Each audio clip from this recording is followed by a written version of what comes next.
Tonight, the CFS responds to a large grass fire on the Eyre Peninsula, and a new era for South Australian schools as QR codes prepare to make their debut. From our 7 Spencer Golf Studios, your nightly news with John Hunt begins now. Good evening, everyone. Thanks for your company. First tonight, CFS crews on the Eyre Peninsula have been kept busy this afternoon, battling a grass fire at Green Patch north of Port Lincoln.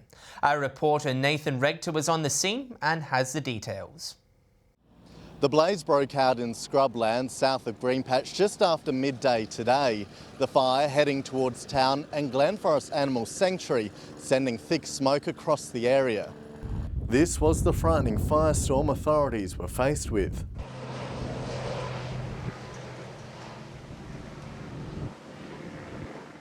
Gusty weather fanning the flames as the blaze tore through more than 100 hectares of scrubland.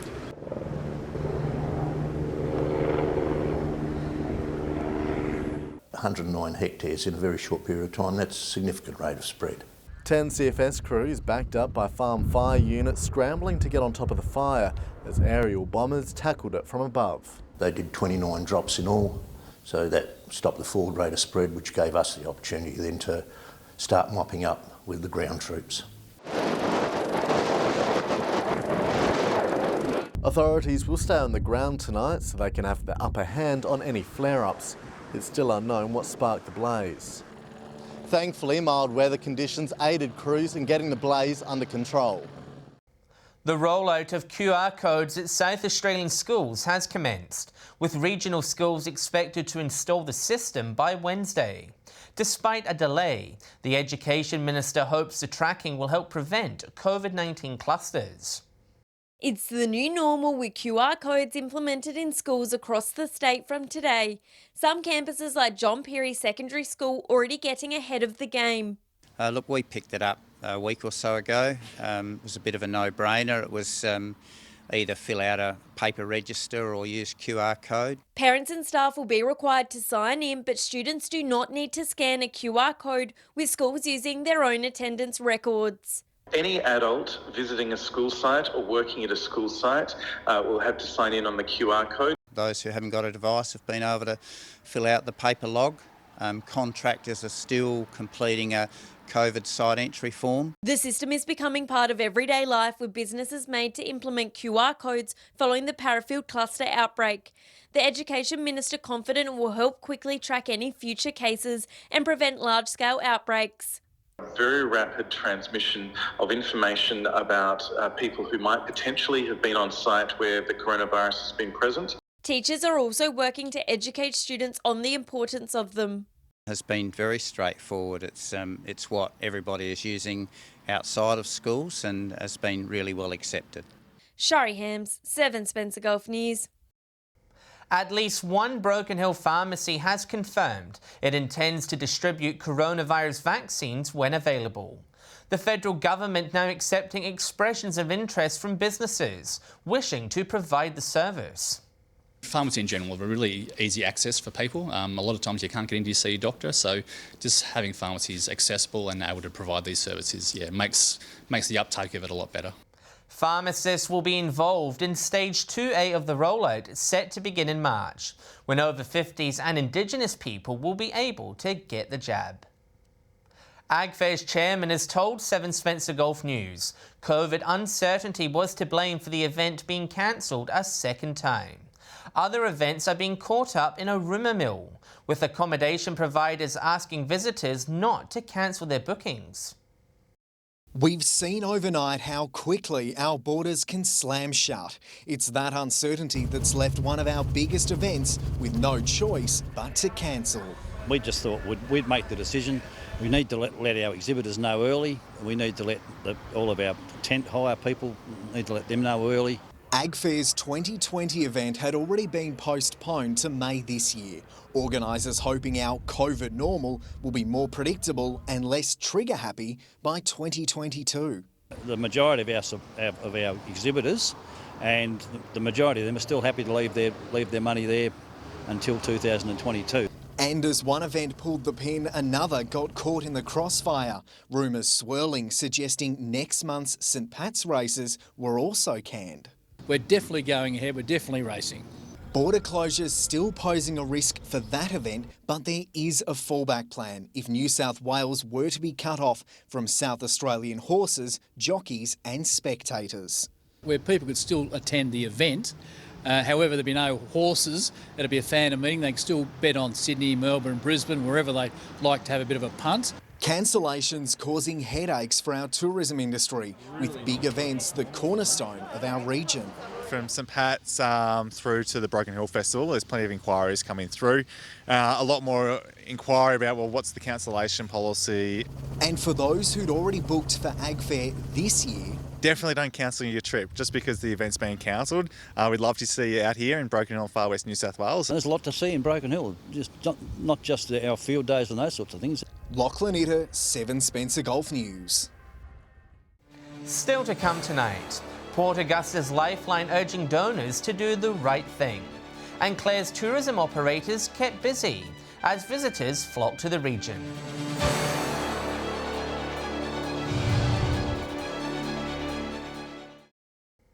Welcome back. A new federal government survey shows South Australia's police force has the highest approval rate in the country. The report found a majority of South Australians are overwhelmingly pleased with how they operate across the state. Keeping us safe and maintaining public order. It's what South Australians are most pleased about with our state's police force. So the National Report on Government Services stats were released last month, and the data was collected over the 1920 financial year.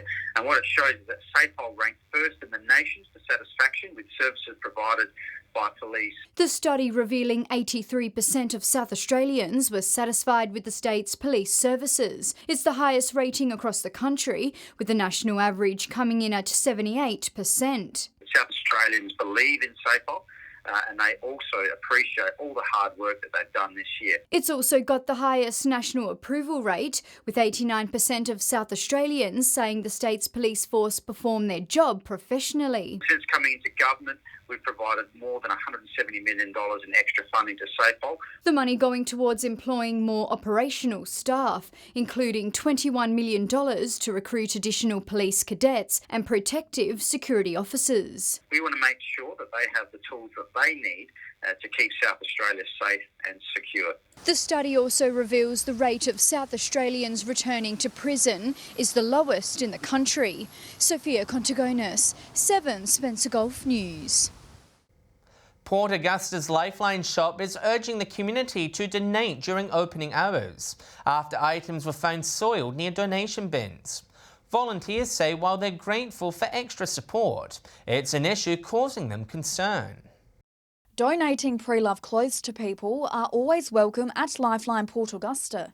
But these items left outside their bins are having to be thrown away after they were found dirty, dusty, broken and covered in cobwebs. Well, majority of the time, 99% of people donate their good things for us to sell in the shop.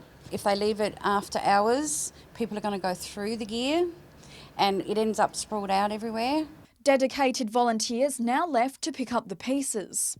The dumping really affects the volunteers when they see the stuff that's been donated, but it breaks their hearts when they've been trashed. You know, not nice for a volunteer to have to virtually go through rubbish. Large bins have since been removed and replaced by this smaller one. We're no longer using our larger blue bins, but we do have a little light blue bin that they can put their gear in, or they can come into the shop while the shop is open. Volunteers are issuing a reminder to the community to only donate clean items during opening hours. Now, if the shop's open, by all means, come in.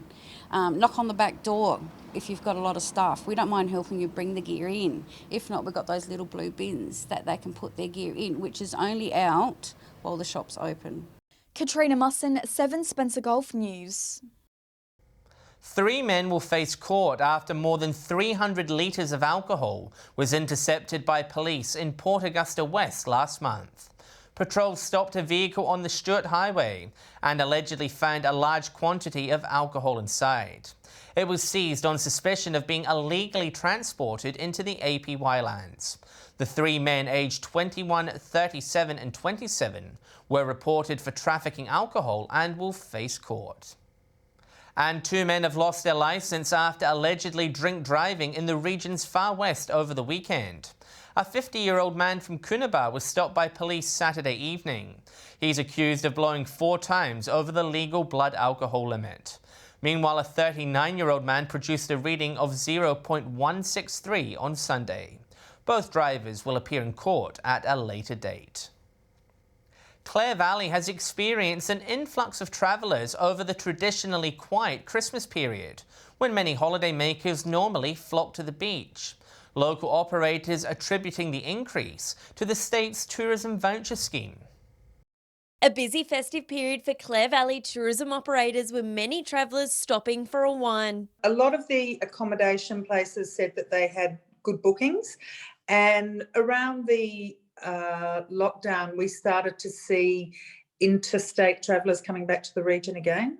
A hotspot for end-of-year parties, many wineries and restaurants were overflowing with bookings. Tourism managers believe capacity restrictions could have played a role.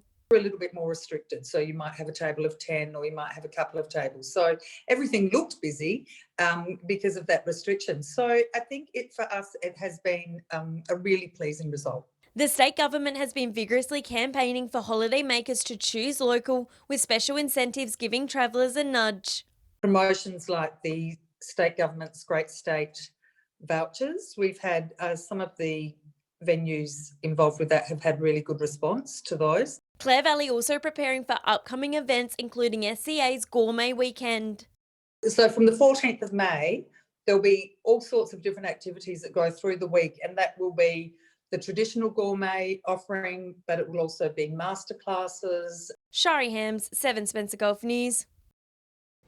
Stay with us. Harness racing set to return to Broken Hill this weekend, and hundreds flock to Wyalla's Bennett Oval for the T20 Spectacular.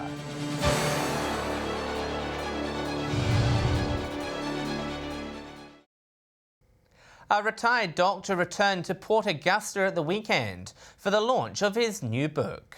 Former patients, work colleagues and even adults he delivered as babies, showing their support at this sold-out event. From doctor to author. After dedicating more than 40 years of his life to the Port Augusta community, a now retired Dr. Bowler has released his new book, Brainwashed. Every time I tell my friends little bits of my life, they would say to me, you should put it in a book. But in retirement, I thought maybe it's time that I think about that. And what really made me decide to do it was my children and grandchildren. Telling the story of how his father brainwashed him into becoming a doctor, he shares his journey as a young boy from South America with a dream. It's possible to achieve your dreams despite hurdles on the way if you keep trying. Taking time during the pandemic to put his life story onto paper, his partner says she is proud of his achievements. It was important to write Ram's life story, how he came here, and then of course the reason he stayed for such a very long time, because the town is so important to him, and the people and the friendships that he made, and that's really obvious when you look around the room today. But this is not the end of his story, with the publication opening a new chapter. Now they're thinking about offering the story to Hollywood, and they're doing a screenplay at the moment to do a film based around my story. So whether that'll come to pass or not, I don't know. Katrina Musson, 7 Spencer Golf News. Harness racing returns to Broken Hill this weekend, with the first race since the industry was shut down last year. While it will look different for spectators, the club is asking the community to support their return. Back in the saddle and back on track. Broken Hills Harness Racing Club hoping for a smoother season when trots return this weekend. We only got, I think we got about 4 or 5 meetings due to COVID last season, so we sort of got cut short and everyone puts in all the hard work for nothing. 2020 proving challenging for the club, having to adapt to constantly evolving restrictions. It puts a real dampener on it, it really does, because you know we we don't do it for the crowds, but it's good to have a bit of crowd support. Crowds will be welcomed with open arms when the first race is run on Saturday night, but density limits will be in place. Spectators will only be able to enter through the Williams Street gate and will need to sign in with QR codes, while masks are required in some situations behind the scenes. Throughout the town and everywhere else you want to go, you don't have to wear one, but that's part of the procedures and protocols put in place from Harness Racing New South Wales, so that is statewide. The club's saying they'll rely on punters doing the right thing. I do suggest and urge people to make sure they adhere to those, but at this stage all they'll need to do is social distance, etc. And if the last trial run is anything to go by, Metro Image leads in and leads with Misperception. that crowd will be in for a good show on Saturday night. Lachlan Itter, 7 Spencer Golf News. Wyala's T20 cricket spectacular over the weekend has been declared a success, with more than 600 spectators attending. It was the first time local teams played under the brand new Bennett Oval lights and on its turf wicket. A dream this cricket player can now tick off his bucket list. Yeah, really good. Something quite different. Amazing with all the different people coming to watch and such a big crowd. Sam Dawes' team North Wyala going up against West Wyala on the Friday night clash, with Rupina taking on Central Wyala in the other game. Both teams playing their very first twilight match at Wyala's Bennett Oval. It was excellent. You know, we really did try to put on a good show. Certainly the standard of cricket was excellent. Saka representatives also attending, giving the Oval's new wicket turf the tick of approval. They were absolutely thrilled to see that the project that has now been completed really does top off an excellent cricket facility, and they're very keen to be working with Wyala Council going forward. The game also showcasing the Oval's brand new 36-metre lighting towers. It's now the second brightest in the state, just behind the Adelaide Oval, with each one designed to minimise light spill. Council says the towers are focused on the Oval while minimising impact on surrounding residents. Locals coming in by the hundreds to see the new attraction. We had around 650 people out here. The canteen and the bar have both reported a heavy trade, so that was excellent. Sophia Contagonis, 7 Spencer Golf News. Stay with us after the break. Local school students set to learn about the benefits of marine parks. And Alex Sykes will have the latest weather details.